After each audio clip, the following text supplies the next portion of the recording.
மீண்டும் கொரோனா வேகமாக பரவி வருகிறது. எந்தெந்த நாடுகளில் தற்பொழுது கொரோனா பரவி வருகிறது, எந்த வேகத்தில் பரவி வருகிறது, இது சம்பந்தமாக சில முக்கியமான தகவல்கள் கிடைத்திருக்கின்றன. அதனை இந்த காணொளியில் விரிவாக பார்க்க இருக்கின்றோம். முன்னாள் ஜனாதிபதி ரணில் விக்ரமசிங்க அவர்களினுடைய நெருங்கிய சகா ஒருவர் மீது துப்பாக்கிச் சூட்டு தாக்குதலும் நேரடியான தாக்குதலும் இடம்பெற்றிருக்கிறது. அது குறித்தும் விரிவாக பார்க்க இருக்கின்றோம். இன்னும் ஒரு முன்னாள் அமைச்சர் கைது செய்யப்படுவதற்கான வாய்ப்புகள் இருப்பதாக தகவல் ஒன்று வெளிவந்திருக்கிறது. அது குறித்தும் பார்க்க இருக்கின்றோம். மின் கட்டணங்கள் அதிகரிக்க உள்ளன, அது குறித்த செய்திகளையும் பார்க்க இருக்கின்றோம். இந்த செய்திகள் உட்பட மேலும் சில செய்திகளும் ஒரு கேலிச்சித்திரமும் இருக்கிறது. எல்லாவற்றையும் தொகுத்து இந்த காணொளியில் பார்க்க போகின்றோம். தமிழடியான் சொந்தங்கள் அனைவருக்கும் வணக்கம். மே மாதம் 18ஆம் தேதி 2025ஆம் ஆண்டு ஞாயிற்றுக்கிழமை. வாருங்கள் காணொளிக்குள் போகலாம். இன்றைய செய்திகளை பார்ப்பதற்கு முதல் இன்றைக்கு மே மாதம் 18ஆம் தேதி மே 18. இந்த உலகத்தில் வாழ்கின்ற ஒவ்வொரு தமிழனுடைய வாழ்க்கையிலும் மறக்க முடியாத நாள் இந்த மே 18. இந்த மே 18 பொதுவாக ஒரு கவலைக்குரிய நாளாகவும் ஒரு இழப்புக்குரிய நாளாகவும் அல்லது ஒரு தோல்வியான நாளாகவும் பொதுவாகவே கருதப்படுது. ஆனால் என்னுடைய பார்வையில் நான் அதை அப்படி பார்க்கறது இல்லை. இந்த நாள் மே மாதம் 18ஆம் தேதி என்றது ஒரு வகையில் சொல்லப்போனால் அது ஒரு வீரத்தினுடைய அடையாளம், ஒரு கொள்கை உறுதியினுடைய அடையாளம், ஒரு அடிபணியாமையின் அடையாளம் என்று நாங்கள் சொல்லலாம். ஏனென்று சொன்னால் உங்களுக்கு தெரியும், 30 வருடங்களுக்கு மேலாக நீடித்த ஆயுத போராட்டம் இயக்கம் ஆயுத போராட்டத்தை ஆரம்பிக்கக்குள்ள இயக்கத்தினுடைய கொள்கைகள் என்னவாக இருந்ததோ, ஆரம்பிக்கக்குள்ள என்ன கொள்கைகள் இருந்ததோ அதே கொள்கை தான் இறுதி வரைக்கும் இருந்தது. மே மாதம் 18ஆம் தேதி வரைக்கும், இறுதி நாள் வரைக்கும் அது அப்படியே தான் இருந்தது. எந்த ஒரு இடத்துல கொள்கைகளை விட்டு கொடுக்கவோ சமரசம் செய்யவோ அடிபணியவோ இல்லை. நல்லா யோசிச்சு பார்த்தோம்னு சொன்னால் இந்த உலகத்தில் எத்தனையோ ஆயுத போராட்டங்கள் உருவாகி நீண்ட காலமாக யுத்தங்கள் நடந்திருக்குது. ஆனால் ஒரு இழப்புகள் வரைக்குள்ள, நிலங்கள் இழக்கப்படைக்குள்ள, தளபதிகள் போராளிகள் இழக்கப்படைக்குள்ள குறிப்பிட்ட அந்த ஆயுத போராட்டம் வீழ்ச்சி அடைஞ்சிருக்குது, அல்லது சரணடைஞ்சிருப்பினம், அல்லது ஏதாவது கொள்கைகளை கைவிட்டுட்டு இணக்கத்துக்கு போயிருப்பினம். இப்படியான வரலாறுகளை தான் நாங்கள் உலக அளவில் பார்த்து கொண்டு வரோம். ஆனால் எங்களுடைய மண்ணில் நடந்த எங்களுடைய விடுதலை போராட்டம் மட்டும் மிகவும் விதிவிலக்கானது. எந்த ஒரு சந்தர்ப்பத்திலையும் அந்த போராட்டம் அடிபணியலை.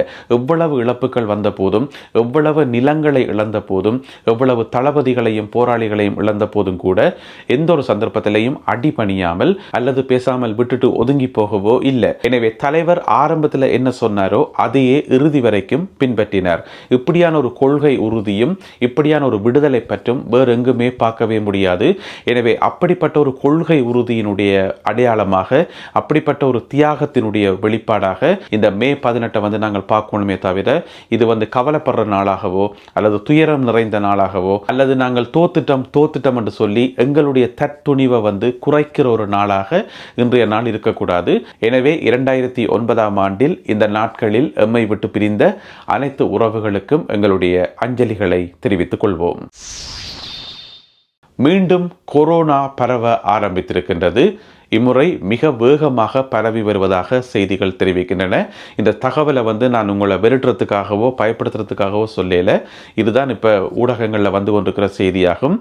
ஆரம்பத்தில் முதல் முறையாக கொரோனா வரைக்குள்ள எந்தெந்த நாடுகளில் பரவிச்சதோ அதே நாடுகளில் அப்படியே கொண்டிருக்கிறதுன்றதான் இதில் ஒரு ஆச்சரியமானதும் கவனிக்கக்கூடியதுமான விஷயமா இருக்குது. சீனா, தாய்லாந்து, ஹாங்காங் மற்றும் சிங்கப்பூர் போன்ற நாடுகளில் தற்பொழுது கொரோனா வேகமாக பரவி வருவதாக தகவல்கள் தெரிவிக்கின்றன. எனவே இந்த கொரோனா உலகம் முழுவதும் பரவாமல் இருக்கணும், இதோட முடிஞ்சிடணும் என்றதான் எங்களுடைய பிரார்த்தனையாக இருக்கிறது. எனவே என்ன நடக்க போகுதுன்னு தெரியல. இருந்தாலும் இந்த முறை இந்த நாடுகளில் பரவி கொண்டு வர கொரோனா ஓரளவு வேகமாக பரவி கொண்டு வரதான் செய்திகள் சொல்லுது. ஏற்கனவே ஒரு தடவை கொரோனா உலகம் முழுவதும் பரவி அதால பட்ட பாடு போதும் எத்தனையோ வித்தியாசமான அனுபவங்கள் உலக மக்கள் எல்லாருக்கும் கிடைச்சது. அதுலேயும் பார்த்தீங்கன்னு சொன்னால் முதலாவது ஊசி, 2வது ஊசி, 3வது ஊசி, பிறகு போதாக்குறைக்கு பூஸ்ட் என்று சொல்லி ஒரு ஊசி என்று சொல்லி இருக்கிற எல்லா ஊசியையும் போட சொன்னாங்க. எல்லா ஊசியும் போட்டாச்சு. இதுக்கு மேலே ஊசியும் போடலாது, இதுக்கு மேலே தாங்கவும் முடியாது.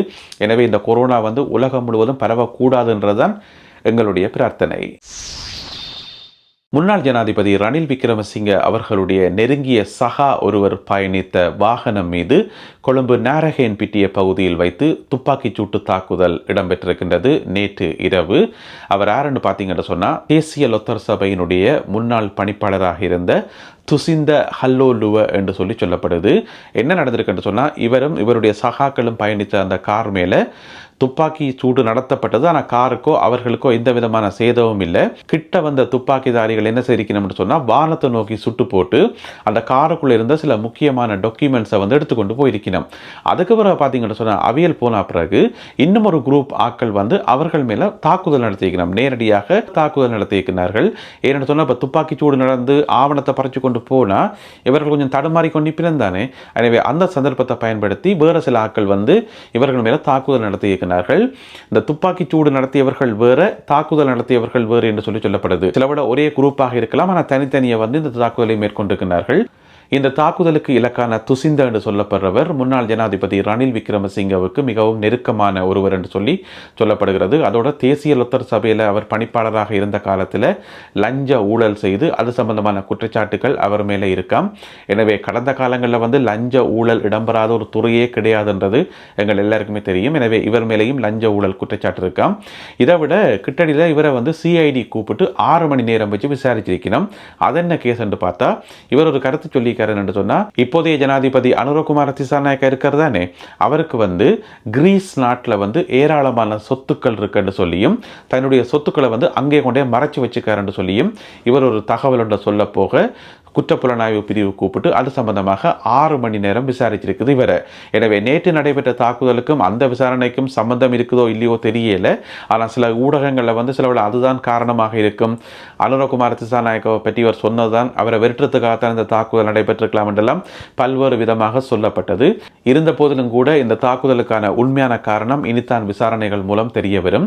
அதேவேளை இங்கே இருக்கக்கூடிய முக்கியமான கேள்வி என்னென்னு சொன்னால், இவர்களுடைய காரில் இருந்த அந்த முக்கியமான ஆவணங்கள் என்ன, அதை எதற்காக இவர்கள் எடுத்துக்கொண்டு போனார்கள் அப்படின்னு சொன்னால், அந்த துப்பாக்கி சூட்டை நடத்திவிட்டு அந்த ஆவணங்களை எடுத்துக்கொண்டு போன அந்த குரூப் யார் என்றது இங்கே இருக்கக்கூடிய மிக முக்கியமான கேள்வி. எனவே விசாரணைகள் உடனடியாகவே ஆரம்பிக்கப்பட்டிருக்கின்றன குற்றப்புலனாய்வு பிரிவால். எனவே போக போகத்தான் இதனுடைய விவரங்கள் தெரிய வரும். பொறுத்திருந்து பார்ப்போம். கொழும்பு மாநகர சபையில் யார் ஆட்சி அமைப்பது என்கின்ற பிரச்சனை பெரிய ஒரு பிரச்சனையாக இப்போ போய்கொண்டிருக்காம். ஏன்னு சொன்னால், எல்லா கட்சிகளுக்கும் இடையிலான கடுமையான போட்டி நிலவுதான். அதாவது இந்த இருக்கிற உதிரி கட்சிகளை யார் தங்களோட சேர்த்துக்கொள்வது, ஆளுங்கட்சியா எதிர்கட்சியா என்று சொல்லி பரவலான போட்டி, இப்போ கடுமையான போட்டி நிலவுவதாக சொல்லப்படுகிறது. அதே வேளையில் ஆளுங்கட்சி என்பிபி கட்சி கூட நாங்கள் தான் கொழும்பு மாநகர சபையை கைப்பற்றுவோம், நாங்கள் தான் ஆட்சி அமைப்போம் என்று சொல்லி கங்கணம் கட்டி கொண்டிருக்கிறார்கள். இப்போ இருக்கிற நிலைமையின்படி தேசிய மக்கள் சக்தி கட்சி தனியே 48 ஆசனங்களை வச்சிருக்குது. அதே நேரம் இருக்கிற எதிர்கட்சிகள் எல்லாம் சேர்ந்து ஒன்று சேரைக்குள்ள 69 ஆசனங்கள் வருது. எனவே 48 69 என்ற கணக்கில் இப்போ போய்கொண்டிருக்குது. எனவே பொறுத்திருந்து பார்ப்போம். ஜூன் மாதம் 2ஆம் தேதிக்கு முதல் எங்களுக்கு எல்லாமே தெரிய வந்துடும். ஏனென்று சொன்னால், ஜூன் மாதம் 2ஆம் தேதி உத்தியோகபூர்வமாக நாட்டின் சகல சபைகளும் செயல்படணும் என்றது நிபந்தனை. எனவே பொறுத்திருந்து பார்ப்போம். மற்றொரு முன்னாள் அமைச்சர் கைது செய்யப்படுவதற்கான வாய்ப்புகள் இருப்பதாக தகவல்கள் வெளியாகி இருக்கின்றன. அந்த முன்னாள் அமைச்சர் யாரென்று பார்த்தீங்கன்னு சொன்னால், லக்ஷ்மன் யாப்பா அபேவர்த்தன. அவர் என்ன செய்தவர் என்று சொன்னால், அவர் பேப்பரில் விளம்பரம் கொடுத்தவராம். அதாவது 17 லட்சம் ரூபாய் செலவழித்து பேப்பரில் விளம்பரம் கொடுத்தவராம். எப்படி என்று சொன்னால், 2014 ஆண்டு நவம்பர் மாதம் 19ஆம் தேதி நாட்டில் வெளிவந்த 11 பத்திரிகைகள், 3 மொழிகளையும் சேர்த்து 11 பத்திரிகைகளில் விளம்பரம் கொடுத்தவராம். 17 லட்சம் ரூபாய் செலவழித்து. அந்த 17 லட்சம் ரூபாய் காசு அவற்றை பொக்கெட்டுக்கு எடுக்கப்பட்ட அவற்றை சொந்த காசு கிடையாது. அது அரசாங்கத்தினுடைய காசு, அது பொதுமக்களுடைய காசு. எனவே பொதுமக்களுடைய காசை செலவழித்து தேவையில்லாமல் பத்திரிகைகளில் விளம்பரம் கொடுத்தவராம். அப்படி என்னதான் விளம்பரம் கொடுத்தவர் என்று பார்த்தா, மஹிந்த ராஜபக்ஷ ஜனாதிபதியாக பதவியேற்கிறார் என்று சொல்லி விளம்பரம் கொடுத்தவராம். யோசிச்சு பார்த்தோம் என்று சொன்னால், ஒருத்தர் நாட்டினுடைய ஜனாதிபதியாக பதவியேற்கிறார் என்று சொன்னால், அது நாட்டில் இருக்கிற எல்லா மக்களுக்கும் இயல்பாகவே தெரிய வரும். எல்லா ஊடகங்களையும் அந்த செய்தி வரும், எல்லா ஊடகங்களும் திரும்ப திரும்ப சொல்லும். தானே? அது மட்டும் இல்லாமல் பொதுமக்கள் கூர்ந்து கவனிப்பினம், நாட்டினுடைய ஜனாதிபதியாக யார் வரப்போறார் என்று கவனிப்பினம் தானே. எனவே எந்த ஒரு விளம்பரம் செய்யாமலே பொதுமக்கள் தங்கள பாடலையே தெரிஞ்சு கொள்வினோம். அட்லீஸ்ட் ஒரு ஆள் கேட்டாவது தெரிஞ்சு கொள்ளினோம், யார் இப்போ புது ஜனாதிபதியாம் என்னவாம் ஏதாம் தெரிஞ்சு கொள்ளினோமா இல்லையா. எனவே அப்படியான ஒரு நிலைமை இருக்கும்போது தேவையில்லாமல் 17 லட்சம் ரூபாய் செலவழித்து விளம்பரம் கொடுத்திருக்கணும் என்று சொன்னால், இதுதான் கடந்த காலங்களில் இலங்கையில் இருந்த நிலைமை. அந்த 17 லட்சம் ரூபாயும் பொதுமக்களுடைய காசு. எனவே அது சம்பந்தமாக இப்பொழுது லஞ்ச ஊழல் ஆணைக்குழு வந்து நீதிமன்றத்தில் வழக்கு தொடுத்திருக்கிறது.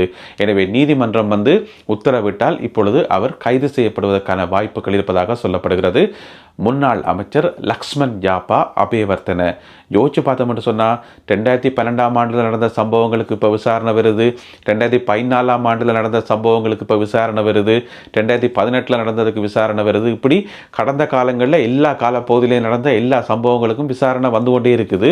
இதெல்லாம் நடக்கும் என்று சொல்லி இவர்கள் கனவிலும் நினைச்சு பார்த்துருக்க மாட்டோம். இப்படி ஒரு ஆட்சி மாறும், இப்படி லஞ்ச ஊழல் ஒரு பெரிய பிரச்சனையாக மாறும். லஞ்ச ஊழல்ன்றது இலங்கையில் சர்வசாதாரணமான ஒன்று தானே, அது எல்லாரும் செய்கிறதானே எண்டி போட்டு மிகவும் இயல்பாக எடுத்துக்கொண்டு நோமலாக இருந்திருப்பினோம். அந்த சொல்லுவினமே புள்ள பூச்சிக்கெல்லாம் கொடுக்கு முளைக்க மட்டும் நான் கனவா கண்டேன் என்று சொல்லி, அதே மாதிரி தேசிய மக்கள் சக்தி கட்சி வந்து எங்கேயோ ஒரு 3% வாக்குகளோடு எங்கேயோ இருந்த ஒரு கட்சி வந்து திடீரென்று ஆட்சி அமைச்சு எல்லாரையும் பிடிச்சி வச்சு விசாரிக்கும் என்று சொல்லி யாரும் கனவிலும் நெச்சு பார்த்துக்க மாட்டோம்.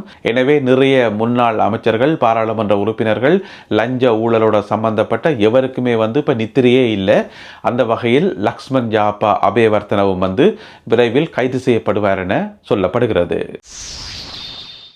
அடுத்ததாக இன்றைய கேலி சித்திரம் கார்ட்டூன். இந்த கேலி சித்திரத்துக்கு விளக்கமே தேவையில்லை. பார்த்தீங்கன்னு சொன்னால் ஒரு கதிரை, அந்த கதிரையை போட்டு எல்லாரும் ஆளாளுக்கு போட்டு இழன்று இழுக்கினோம். அந்த கதிரையில் எழுதப்பட்டிருக்கிறது எல்ஜி என்று சொல்லி, அதாவது லோக்கல் கவர்மெண்ட், உள்ளூராட்சி சபைகள் என்று சொல்லி. எனவே உள்ளூராட்சி சபைகளை வந்து யார் கைப்பற்றுன்றது கட்டும் போட்டி. இப்போ அதை குறிக்கும் விதமாக இந்த கேலி சித்திரம் வரையப்பட்டிருக்கிறது. எல்லாரும் ஆளாளுக்கு போட்டு இழுக்கினோம். கடைசியில் வந்து கதிரை உடைஞ்சு ஆளுக்கு ஒரு துண்டையும் ஆளுக்கு ஒரு காலை கொண்டு போகிறதோ தெரியல. இதை வந்து ஒரு சாதாரண பொதுமகன் வந்து அதிர்ச்சியோட வந்து பார்க்கிறார். இதுதான் இன்றைய சூழ்நிலை. எனவே இந்த கேலி சித்திரம் மற்றும் இன்றைய காணொலியில் பகிர்ந்து கொள்ளப்பட்ட செய்திகள் தொடர்பான உங்களுடைய கருத்துக்களை மறக்காமல் கீழே எழுதுங்கள். மீண்டும் மற்றும் ஒரு காணொலியில் உங்களை சந்திக்கின்றேன். அதுவரை நன்றி, வணக்கம்.